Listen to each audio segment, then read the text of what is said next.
दोस्तों नमस्कार। आज जैसा कि हम लोग इंतज़ार कर रहे थे, ऐसे मुकदमा हम लोगों का भाई शुरू हुआ। MC सिंगला साहब का केस सुप्रीम कोर्ट में लगभग 12:30 बजे के आसपास शुरू हुआ। बाकी कोर्ट का टाइम तो 10:30 बजे का था, तो 10:05-7 पे कोर्ट अपना शुरू हो गई थी। तमाम केसेस लिए गए। पिछले वीडियो में मैंने आपको बताया था बीच में ही कि पता चला 20 नंबर के बाद में कोई 31 ले लिया गया, 30 ले लिया गया, फिर 29 ले लिया गया, लोग परेशान होने लगे। तो मैंने एक वीडियो बना के बताया था कि ये केस अपना ज़रूर सुना जाएगा, इसमें समय लगना है, बाकी केस तो जल्दी जल्दी निपटा दिए जाएंगे, क्योंकि वो केस में समय नहीं लगने वाले केस थे और हम लोगों के केस में बहुत समय लगना था। वही हुआ। खैर उसके बाद में हम लोगों का केस भाई लिया गया, सुना गया और हमारे वकील साहब ने अपनी सारी बातें कोर्ट पे सामने पेश की कि साहब इन प्राविधानों के तहत है, और सारे एग्जिबिट उनको दिखाए, पढ़ के सब तरीके से दिखाया। जिन लोगों ने लाइव देखा होगा वो ठीक से जानते हैं। उसके बाद में जब उधर से हमारे विपक्षी वकील साहब जी, उन्होंने जब ध्रुव मेहता साहब ने भी अपनी शुरू किया, जब उनका नंबर आया, उन्होंने उसको लंबा खींचने के लिए, उद्देश्य यही रहता है कि जितना देर हो जाए वही उनकी जीत होती है। तो उन्होंने वहाँ से शुरू किया कि पेंशन क्या होती है, पेंशन कैसे दी जाती है, पेंशन का क्या नियम है, और बड़ा लंबी लंबी बातें शुरू की। वहाँ से उन्होंने पेंशन के क्या प्रोविज़न है ये सब वहाँ से बताना शुरू किया। तो जज साहब ने इनको बीच में टोका, एक बार नहीं 2 बार टोका कि आप ये बता दीजिए कि 35 जो है 1, इसके बारे में आप बताइए। बार बार उनको खींच के वहीं ला रहे थे। लास्ट में जब वो फिर सुन लेते थे, पता नहीं कहाँ की बातें सुनाने लगते थे कि ये हुआ वो हुआ, पूरी बातें हुई। मतलब दोनों तरफ से आर्गूमेंट बड़े शानदार हुए, ज़ोरदार हुए। अब हम लोग तो अपने आर्गूमेंट शानदार उसी को मानते हैं जब हमारे पक्ष में है, नहीं हमारे आपके पक्ष में नतीजा है। लंच जब हुआ तो लंच ब्रेक हो गया भाई साहब। आर्गूमेंट चल रहे थे उस समय विपक्षी के, यानी ध्रुव मेहता साहब के, वो बोल रहे थे। तो जो लोगों के मैसेज आए वो बड़े दुखी थे। वो इतना दुखी थे, उनको लगा कि अब हमारा बिल्कुल मुकदमा बिल्कुल किनारे जा रहा है, हमारे अगेंस्ट जा रहा है। लाख उनको समझाया कि ऐसा नहीं होता भाई, अगर वकील विपक्ष का है तो विपक्ष की बात करेगा, उसके अंदाज और आर्गूमेंट देख करके हम दुखी हो जाएं, ऐसा नहीं होता। हमको खाली उस पर चिंतन करना होता है कि हम इसका क्या जवाब दें। तो हमारे वकील साहब, सीनियर वकील सिंधवी साहब ने बहुत ही अच्छी आज मतलब जो है बहस करी, और उस पर जो जवाब उनसे बन पड़े उन्होंने बिल्कुल सही जवाब दिए। आखिर में इन्होंने बताया कि हम हर सेटलमेंट पर, उन्होंने बताया कि इसमें तो कहीं भाई प्रोविज़न नहीं है, ये बात उन्होंने कही। तो उन्होंने कहा दिखाओ। फिर उन्होंने कहा नहीं सब प्रोविज़न जो था इसलिए था कि दोबारा जब अमेंडमेंट किया गया इसमें ये नहीं आया, मतलब ये कंटिन्यू करने के लिए नहीं था, ये पुराने वाले रिटायरीज़ के लिए था। ये सारी बातें करें। उसके बाद में हम DA उसमें मर्ज करते हैं, और ये दुनिया भर की झूठ साच उसमें बताई ध्रुव मेहता साहब ने। बहुत साफ कह रहा हूँ, ऑन कैमरा कह रहा हूँ कि झूठ सच जो भी उनका काम यही था। ऑनरेबल जज साहब ने उनसे खाली इतना कहा है अगली डेट के लिए, डेट तो बात की बात है, बाद में आई, कि आप हमको ये बता दीजिए कि जब आपने DA मर्ज किया तो बेसिक उसकी कितनी हो गई 1997 के बाद जो लोग रिटायर हुए, इतना बता दीजिए। तब इन्होंने बताया कि साहब 2003 के गजट में ऐसा हुआ वैसा हुआ। तो हमारे वकील साहब ने कहा गजट दे दीजिए 2003 का, दिखा दीजिए साहब कहाँ पे है। तो बहरहाल कुछ चीज़ें इन्होंने मांगी कि साहब अगर आप कह रहे हो तो दीजिए। तो उनसे कहा गया है ध्रुव मेहता साहब से और जो भी विपक्षियों से कि आप 2003 का गजट, ये भी कहा गया कि साहब ऑनलाइन दे सकते हैं कि नहीं। तो ऑनलाइन साहब उपलब्ध नहीं है और ये कापी उपलब्ध नहीं है, और इंतज़ाम करके देंगे। बहरहाल कुल मिला करके जहाँ तक हमारी जानकारी है 5 तारीख जज साहब लगाना चाहते थे, लेकिन उन्होंने 12 तारीख मांग ली।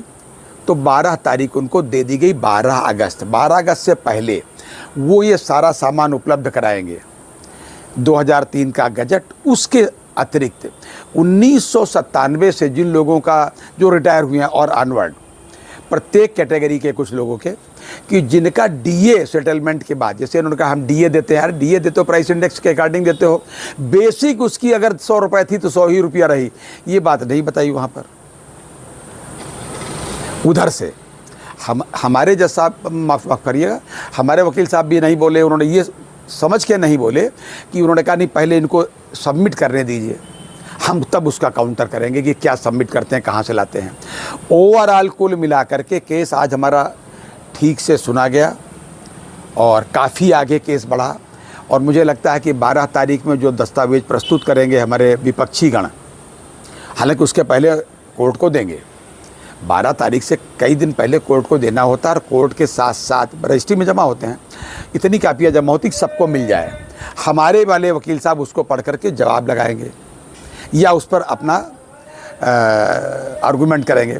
देखते हैं 12 तारीख को क्या होता है। लेकिन ये मैं बता दूं, स्पष्ट रूप से कोई डरने की ज़रूरत नहीं, कोई चिंता करने की ज़रूरत नहीं। जैसे बीच बीच में लोगों के बड़ा बयान टेढ़े बेड़े आने लगे, लोग बड़े भयभीत होने लगे कि साहब अब तो केस जा रहा है, अब तो केस हार ही जाएगा। बिल्कुल केस नहीं हारेगा भाई साहब, कतई केस नहीं हारेगा। 12 तारीख आप फिर इंतज़ार करिए, थोड़ा इंतज़ार हमको करना पड़ता है। लक्ष्य जब रहता दौड़ी दूर, तभी दुख आते हैं भरपूर। अंधेरा हो ही जाता है सूर्य उगने से कुछ पहले। तो भाई साहब हम तो यही कहेंगे कि बटोही ठंडी सांस न ले, निरंतर पथ पर बढ़ता जा, पाँव सब छिल ही जाएं भले, बटोही ठंडी सांस न ले। हम लोग 12 तारीख का इंतज़ार करेंगे और हमें अपने वकील साहिबान पर पूरा विश्वास है। उन्होंने बहुत ही अच्छी तैयारी करके आज आर्गूमेंट किए थे और उधर वालों का तो काम ही है कि वो बोलना, उनकी यही तैयारी होती है, उनकी क्वालिफिकेशन ही यही है। उनको जब पता है कि वो मुकदमा हार जाएंगे तो जितना देर में हारें वही उनकी जीत है, वहीं तक इनको लगातार फीस मिलती जाएगी उधर से, उनका काम यही है। लेकिन हम उससे भयभीत हों, बिल्कुल नहीं होंगे भाई साहब, कतई नहीं होंगे। आपको होना नहीं चाहिए, चिंता नहीं करनी चाहिए, पेंशन अपडेशन होके रहेगा। आर्गूमेंट बढ़िया किए आज हमारे वकील साहब ने और नतीजा आपके ही पक्ष में आएगा। और एक चीज़ चलते चलते और बता दूं मैं साहब, 12 तारीख को तो इसका है MC सिंगला साहब की डेट। लेकिन इसके पहले एक चीज़ और बता दूं, पिछली वीडियो में मैंने आपको बताया था कि आज 2 मुकदमे लगे थे, एक तो ये सुप्रीम कोर्ट में और एक उत्तर प्रदेश के इलाहाबाद हाई कोर्ट में लगा था। स्पेशल अलाउंस का केस जो राकेश खरे साहब ने लगाया था। और मैंने ये बताया था, पहले बता चुका हूँ आपको, ये पहला मुकदमा था भाई साहब। स्पेशल अलाउंस का सारे मुकदमों में सबसे पहला मुकदमा था, लेकिन कुछ तकनीकी त्रुटि की वजह से ये मुकदमा 191 जो केसेस लगे हैं सुप्रीम कोर्ट में, जो के कालिया के साथ क्लब किए गए, फिर बाद में बाबूराम कश्यप के साथ क्लब किए गए, अब मजूमदार जी के साथ में क्लब हैं, उनके साथ ये क्लब नहीं हो पाया। मैं तो उसकी वजह केवल यही समझता हूँ कि शायद इधर से रिट में कहीं जानबूझ करके या जैसे भी कोई कमी रह गई। जानकारी ये मिली थी कि IBA को इन्होंने पार्टी नहीं बनाया था, क्योंकि ये राकेश खरे साहब पंजाब नेशनल बैंक के मुलाजिम थे, तो उन्होंने PNB को, DFS को, इनको सबको बनाया था, लेकिन IBA को शायद नहीं बनाया। हालांकि इनका कहना है नहीं साहब हमने वकील साहब से कहा था। खैर आज उसमें जो हुआ वो मैं बता दूं आपको।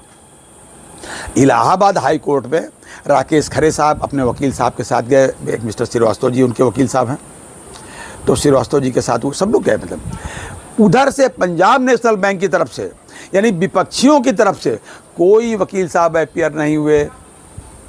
और जो पिछली डेट को वकील साहब आए थे, जब उनको जज साहब ने कहा उनको सूचित करके बुलवाइए, उनको बुलवाया गया तो उन्होंने कहा नहीं साहब अब तो हम उसके वकील नहीं रहे, हमसे तो फाइल ले ली गई साहब। तो ऑनरेबल जज साहब ने कहा कि भाई जब वो लोग भी आ जाएंगे, उनका वकील होगा, तब इसकी सुनवाई ठीक रहेगी, हम तभी इसकी सुनवाई करेंगे। फिलहाल आज उसकी सुनवाई नहीं हुई और अभी डेट भी उस समय तक कोर्ट में जज साहब ने कुछ बोल करके नहीं बताई थी।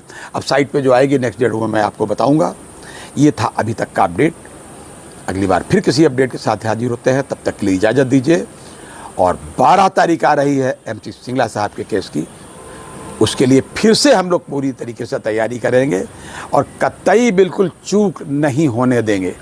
इसी संकल्प के साथ आपसे निवेदन है कि प्लीज़ ठीक ठाक रहिए और अपनी सेहत का ध्यान रखिए भाई साहब। जय हिंद, जय भारत, नमस्कार।